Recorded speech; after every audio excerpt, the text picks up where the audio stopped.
know the textbook. Something that kids at the end of summer do not like looking at because they know what it means. It means you're going back to school. Now, this is something that I remember when I was a kid, when I went to school. Yes, I went to school a long time ago. And I graduated 7th out of a class of 65, which was quite a phenomenal achievement back then. But I know kids today, they've got their iPods, they got their iPads, they got their internet. It's not such a big deal anymore. But kids, even today, kind of dread going back to school. Well, some kids do. Not all of them, but some kids really dread going back to school. Anyway, I've seen a lot of these beauty channels, and I've seen a lot of gals. They've been talking about how the gals are supposed to look, their attire for school, and their makeup for school. Let me tell you something. I never see a video on the internet about how a guy is supposed to look when he goes back to school. That would be kind of refreshing. I think it's kind of selfish that you guys don't do that. So, you ladies out there do all these makeup channels and whatever, put a video up there that shows what a guy's supposed to look like. How he's supposed to be groomed, the whole 9 yards. That would be interesting. But anyway, let's talk about textbooks for a little bit. When I was going to school, I had lots of these. And believe it or not, I still do. Ta-da! Look at all those books. Yeah, look at all that. Yeah, look at all that. I still have all these books. Now, that's not to say that I don't use the internet. I do use the internet. I've talked to people all the time on the internet, and more importantly, I have learned a lot from the internet. But I am not dependent on the internet. Why? Well, that's thanks to Herbert George Wells. Ever heard of him? Ever heard of his book called The Time Machine? Yeah. Our society more and more mirrors the Eloy from that book. If you don't believe me, just read the book and then look at our society and you can see for yourself. They're kind of pretty much the same. Now, I know there are some people out there that would think of me in some ways like a Morlock.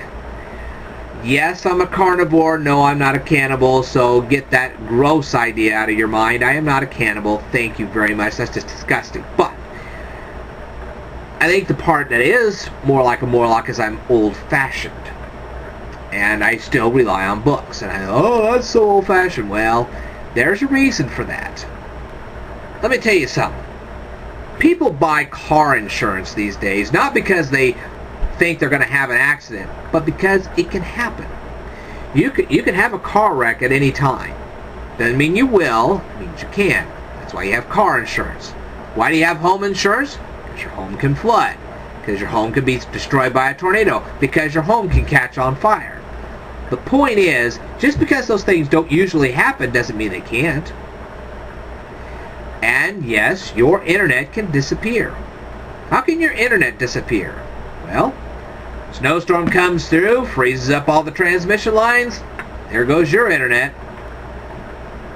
Or how about, say, like in Texas? They're so bone dry, one good wildfire could wipe out the internet for all of them. California can have an earthquake, destroy all their transmission towers. Shoot, you can have a tornado, wipe out an entire town. Ask Greensburg, Kansas. They'll tell you. You can lose your internet. And just because you have it on your cell phone doesn't mean diddly squat if there's no transmission towers to pick up your signal. And just because you have the internet at this moment does not mean that the person you're trying to get information from has the internet at that same moment. That's right. But that's just one way you can lose the internet. Now, I think it's wonderful that we live in a capitalistic, democratic society. It's wonderful. I cherish it tremendously. But not everybody does. Greece certainly doesn't. China certainly doesn't. There are Arab states that don't. And some of those countries have actually shut down the internet. So just because you have the internet doesn't mean they will. Unless, say, you need a resource from them. There you go. Now, We have been a democracy for over 230 years. That's great, that's fantastic, yay gung-ho. But history has taught us something. We don't see Egyptian pharaohs today. We don't have Roman Caesars today. There's been a lot of governments that have fallen over the last 4,000 years. And just because we have the United States today as we have it, doesn't mean it's going to last indefinitely. Now, we'll probably long since be gone before anything happens to the United States. But it is not impossible for our government to disappear. We may someday become a socialist state, or even a communist state. No one knows. I don't know, and I seriously doubt you do either. We can't really look that far ahead. But the point is, if that ever happens to this country, well, they'll control the internet, and they'll control what you learn. And then you'll be in a sorry boat. The point is, whether it be the government that shuts down your internet or just a natural disaster that does, same difference. You don't have internet. So why are you waiting to learn anything? I have lots of videos right now that you can study from right now. Besides, why do you want to cram this fall for some big old test when you can learn from me right now and not have to cram? Sure, you can sit in your PJs and learn my stuff. More importantly, you could be sitting there on the beach. You're in your bathing suit. You turn on my videos, you learn a couple of things, then you go out and go swimming. Of course, I wouldn't take your phone with you when you go swimming. That wouldn't be a good idea. And I certainly wouldn't leave it in a hot sun either. I would put it in a bag, put it in a cooler, and then go out and go swimming. That's a pretty good idea.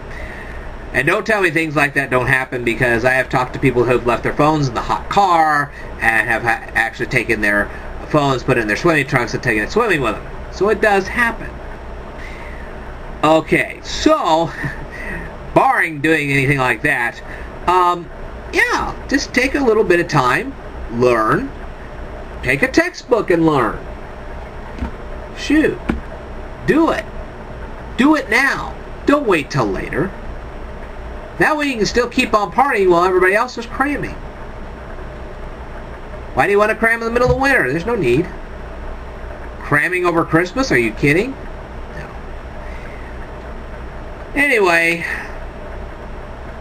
that's pretty much all I've got to say. Is just, here you are, getting ready to head back to school. I hope you have a great school year.